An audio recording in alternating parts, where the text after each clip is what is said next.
I am on site at a military base looking at an old remodel project, and I thought I would give you guys a pointer and some information. This is mainly for architects, designers, general contractors, facility managers, owners, and maybe some new polishing contractors. Sometimes when you do repairs, you have to do a polishable overlay.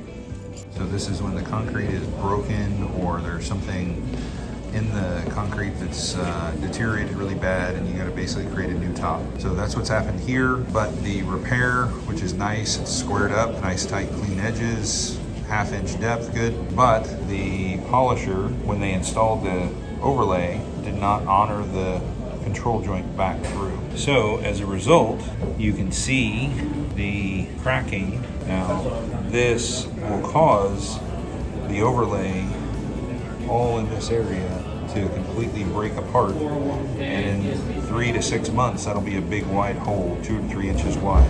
So as a result, now they have to take out this whole overlay, this whole big overlay area, and completely reinstall it and recut that joint through and fill it with joint fill like a typical joint. So this has to be done within the first 24 hours or so after the overlay is placed in order for it to be correct and appropriate. So I thought I'd just show you guys that. If you see that, it is a punch list item that needs to be corrected.